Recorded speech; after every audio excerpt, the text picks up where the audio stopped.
Welcome back, my friends, to another gaming news video here on the channel. If you guys do enjoy this video, be sure to leave a like. If you don't like it, dislike it as well. And subscribe for more gaming content if you do want to stick around for all the latest. We talk about games and play games here on the channel. Today, we've got a few different things to talk about. We're going to start off with the Xbox anniversary celebration because Xbox posted this whole blog post and whatnot. But before we jump into that, I actually want to talk about one other thing because the Xbox website had an interesting look the other day. I'll throw it up on screen right now so you guys can see. It had the blades, the classic blades kind of look, which is really, really cool from the Xbox 360 era. Let me know if you guys remember that era, or maybe you didn't play Xbox back then, or whatever. Maybe you're younger. I don't know. But let me know if you remember the blades because, man, I remember going through them, and that's actually where I discovered a lot of brand new music back in the day, like 3 Days Grace and Bullet for My Valentine, and maybe even Paramore, and just all those old like 2000s bands, man. If that ain't a nostalgic trip, I don't know what is. Then moving over, I'll throw this part up on screen right here. So Xbox anniversary celebration is taking place November 15th. Apparently there's not going to be any games announced though, so it's just going to be a celebration and maybe looking back on all the history of Xbox and maybe a little bit to the future of things that we know. So it's going to be taking place at 1 p.m. Eastern. You can find it on Twitch, Facebook, Twitter, and YouTube. And they said, we invite you to join us on November 15th to celebrate the 20th anniversary of Xbox and Halo with a fun digital broadcast for fans around the globe. While we won't announce any new games, this anniversary broadcast will be a special look back at 20 years of Xbox. We'll share more details soon, so stay tuned. We've been hard at work to deliver 3 months back-to-back game launches, and while we hope you'll join us celebrating 20 years of Xbox history, know that we're hard at work on the road ahead and what's to come in the next 20 years. So pretty exciting stuff. I'm looking forward to it, man. It's probably going to be a huge nostalgic trip. Honestly, the Xbox 360 days were some of my favorite, gaming memories. And I just can't wait. I just can't wait to see this celebration, see kind of, all the stuff they look back on and just kind of take a trip down memory lane. Let me know what your first Xbox memory was down in the comment section below. I'm really curious to hear from you guys. Now, moving on from that, we're going to talk about some Destiny 2 controversy regarding the Witch Queen. Now, if you've been around the channel for a while, you know I'm a huge Destiny fan. You know that I always cover the newest content when it comes out. I don't do, every single little thing on every single season, but the bigger stuff I cover, guides and Let's Plays and stuff. I always do Let's Plays of the big DLC. So I'm a big Destiny fan, been with it since Alpha, been with Bungie since the Oni days, but there's a little bit of controversy going on right now. A lot of fans are really, really upset because Cosmo, who is the Bungie community manager, posted over on Reddit clarifying something about the DLC, the Witch Queen, in the next year, and the 2 dungeons that are supposed to come out in the next year. And fans are not really happy about this, and you could tell by all the downvotes he got. There's a lot of downvotes, and I'm not even going to bother with the comments. You can look that up if you want to read all the comments yourself. But I'll throw it up on screen right now so you guys can see. He said, "Hey everyone, we've seen some debate around the new dungeon content and wanted to clarify how it will be delivered next year. So this is how. If you get the digital deluxe edition of the Witch Queen, you will receive the expansion, all 4 seasons for next year, and the 2 dungeons, right? So you're going to get the 2 dungeons if you get the digital deluxe edition. But if you get the standard edition, you can still upgrade to the deluxe edition later on to get the dungeons if you want to. But the only other way to get the dungeons besides the digital deluxe essentially is that they will be offering a separate way for you to purchase the dungeons in the future.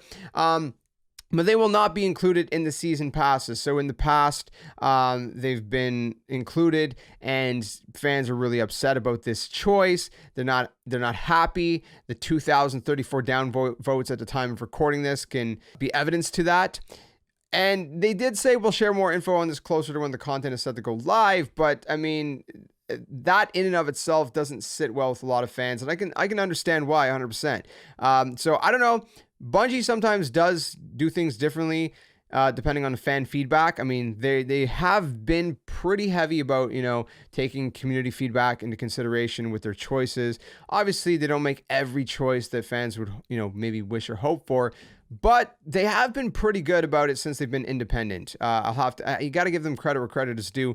Like I said, maybe not in everything, but more than I would say a lot of companies nowadays. So you got to give them props for that. I'm really curious to see how they're going to handle this situation. Are they going to respond to it with a change? I don't know, because like I said, a lot of fans are really upset, and the replies are pretty intense. I will link the Reddit post down below if you guys want to go read that for yourselves. But you see all the comments and whatnot, but yeah, I mean, it's understandable. So hopefully Bungie kind of tackles that and they do something about that. So anyways, moving on from that, right? I'm excited for the Witch Queen, but the other thing that a lot of people are excited about is hopefully one day a new Splinter Cell coming out, right? And we haven't had a Splinter Cell in a very long time. I'm not sure off the top of my head how long it's been, but it's been a while. Maybe like 10 years. Has it been that long? I don't know. It's been a while. But apparently, Ubisoft has greenlit what will be its first mainline Splinter Cell game in a decade. I'll throw that up on the screen right now. This is from VGC, and what they had to say was that according to development sources who told them that the title has been put into production as a means of winning back fans frustrated by recent events to revive the franchises in the mobile and VR spaces, it's not clear which studios are working on the project, though two people with knowledge of Ubisoft's plans suggested that the new Splinter Cell was being led by a studio outside of its traditional Montreal base. The title is in an early phase of production, the sources said, but there's a small chance it could be announced next year. So a small chance, don't bank on it. It's early in production. We might not even hear about it for a couple of years if it's that early in production. Then they go on to say that the CEO of Ubisoft said last year that the Splinter Cell series needed to evolve before it can make a comeback. He says, when you create a game, you have to make sure you will come with something that will be different enough from what you did before, he said. The last time we did a Splinter Cell, we had lots of pressure from all the fans saying, don't change it, don't do this, don't do that. Some of the teams were more anxious to work on the brand, right? I could see that. It's a pretty big brand to take on. Then he says, now there are some things and some people that are now looking at the brand, taking care of the brand.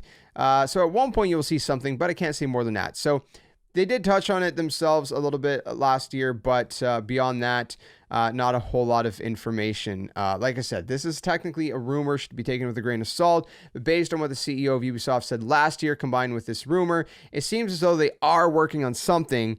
The question is, when are we going to hear about it? Because it's probably going to be a while if it's early in production. Like I said, if they're just kind of kicking it off, then yeah, there's a slim chance we'll hear about it next year. Maybe just like kind of like a quick little teaser, not even a gameplay or an official trailer. Maybe just like a mention at like next year's E3, possibly. Who knows? Or next year's Ubisoft Forward. But we're probably not going to see anything substantial until at least like 2023, honestly, like realistically. So hopefully it comes sooner than later, but we don't know. Time will tell. Anyways, that's going to do it for today, my friends. That is all the gaming news that I got for you for today.